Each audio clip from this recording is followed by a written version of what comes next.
What's up, you guys? I hope you're very well. I hope you're having a very nice day. And on today's video, we're going to be mm, creating another terrarium, just like the one that you saw me create on that last video. But now we're going to use a different species. Over here, you can see the junipers. But today, we're going to be working on a little Serissa. Yeah. The great thing about these is that the leaves are tiny. Yeah. And they also flower. So they're really, really cool. In fact, I think you can see in one of my shorts, I think it's on my bonsai channel.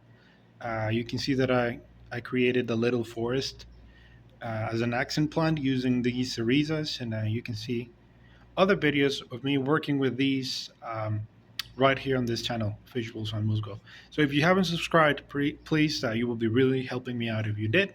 And yeah, today we're going to be working on one of these. So I have these fishbowl. It's a bit larger than usual, but you can see that the concept is the same. We are going to create a little ecosystem here, and I thought mm, I'd create not such a super long video, but I'm just going to tell you like the main steps and some of the notes that we need to cover when we're creating one of these, and that way it'll be shorter, but it also contain all of the necessary information if you want to create one of these. Yeah. So let's continue. Yeah, I'm going to continue, and I'm going to start with the soil that I'm using. You're going to see the soil and also some of the details that your soil needs to have if you're going to do this at home. Okay. So let's continue. This is the soil right here. This is basically 70% mineral and 30% organic matter. You can see that we have some fairly large particles over here. You can remove those, but in general, they're harmless. You can see some chips over here and plastic piece, and the leaves and whatnot. Those are really harmless, really. But if you want to remove them so it looks more homogeneous, that's perfect. So what I'm going to do is I'm going to start filling up the fishbowl. And I'm also going to use another type of soil, but I'm just going to start filling it up. And one of the reasons why this needs to be 70% mineral and 30% organic is the drainage. Remember that we don't have drainage here, and it's important for the roots of the plant to be super healthy so they can get rid of the excess water that we're going to be having in the terrarium. This would be even more noticeable if we were creating a covered terrarium. But since this is going to be open, we are going to have some evaporation. So it's important, yeah, but not super important. So what I use as mineral is zeolite, or you can also use bonsai soil, akadama. You can also use pumice. You can use volcanic rock, lava rock. And as for organic matter, you can see that I use cocoa peat. Yeah. Well, you can use really peat moss or sphagnum moss. That's a very good terrarium mix. Okay. So I'm going to continue doing that. And now the next thing that I'm going to do is put the little guy inside. But before I do that, I'm going to remove it out of this little nursery bag. And we're going to be able to see the root mass. Yeah. So here we go. So this is the root mass. You can see, well, two things when you're working with Cerissas, you can smell them. The scientific name for this little guy is Serissa fetida, which means stinky. So you'll definitely notice this certain smell that they have. And also another one of the particular things that it has is that it has super, super fine roots that we can see over here.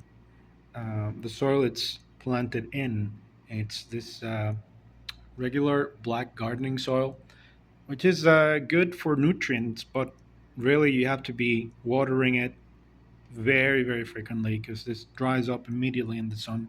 So where I live, this doesn't work.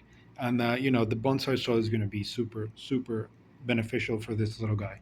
So over here, I've made a little mound in the middle, and, I broke the, the package, the root mass. It was super root bound, but you can see that now we got this horizontal or this disc shape that's gonna, you know, go in super easy on this little mount. Okay, so I believe this is gonna be the front. So now the only thing that I got to do is put it in the middle, like so, and just wiggle it a little bit, and this is what it's gonna look like.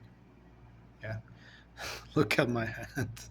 So I'm gonna take a look at it, and then I'm gonna fill it up with some more soil, and then we're gonna continue on with the next step. Okay, so here we go. Here we are with the soil. You can see that basically this is gonna be the front of it.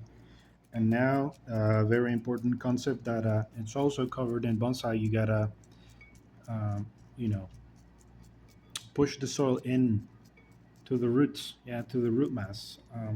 Otherwise, it's gonna be like sitting on top of it, like very loosely, and the roots are gonna have a hard time trying to grab onto the substrate by themselves. So what you do is that you work some of the soil into the roots using a chopstick, yeah, or whatever tool you have on hand ready. Um, it's really important, that you put the soil not just on top of it, but that you break open the root mass and then you chopstick everything in. Yeah. So this gives you the chance to eliminate all the air bubbles or whatever, and also, to have everything nice and settled in the substrate. Yeah. So we're going to continue with the next step, which is I'm going to be using some. I'm sorry, I'm going to be using some of these gardening soil. You can see that this is some of the soil that the little tree came in, and this is just clay-based gardening soil. Yeah, you can see that it's dark and it's rich in nutrients. This is also very good for moss growing. So if you want to use moss or other tiny plants, like I'm gonna, use, you can definitely use gardening soil like this with this consistency. Okay, so we're gonna do that for the next step. Here we go. So here we are. We can see that what I did is I cover the entire substrate with a layer of not gardening soil, and with this little tool I just evenly distributed it. So now what I like to do next is I like to add some stones. Are going to be some hardscape, if you will. So I'm gonna have a little bit of a hard time trying to put them in, because now I don't want to disturb the little tree. So I'm gonna use some tweezers. You can see them over here to place them wherever I want them to go. That's gonna be step or the next step. Yeah. And then for the last step, I'm going to be planting some of these little plants. I was telling you, these accent plants are going to grow all over the base of the little tree. Yeah, so I think it's going to look quite nice. Sorry again about my fingers. They're completely dirty now because of the gardening soil. It was so wet and sticky, so bear with me. So that's going to be the last step. And it's also going to be the last shot before we finish, before we wrap this up. Yeah, so let's see what it looks like. Here we go. So here we are. This is where I'm going to leave it. In the next coming days, these little plants. Oh, by the way, I use this Pilea microphylla. These little plants are going to grow in, and this will be completely covered. Hopefully, the little guy settles in nicely. It's also going to continue growing, and I think it's going to look really, really cool overall. Yeah, you can see the combination of the rocks, the hardscape with the plants, and these little accent plants that have a little purple on them. I think it looks quite cool. A pro tip: anything red works really well with these builds. So if you get those phytonias, which are red leaved, these will be very, very cool if you try this at home. Yeah. So now the last thing that I'm going to do is I'm going to water it a little bit. Yeah. And in general, you just want to keep the soil moist. Yeah. That's going to entail watering maybe every other day. and keep it in a very, very well lit spot. And that's it. Yeah, you should have no problems with fertilization. It's, the substrate is rich nutrient, and also if you run into some problems when it comes to one plant upstaging the others, you just trim it, and that's it. Yeah. Overall, I think this is a very cool little project. If you want to try it at home, definitely give it a try. If you have any doubts, questions, comments, anything, drop them down below. Please subscribe, and I'll see you next one. Okay, bye.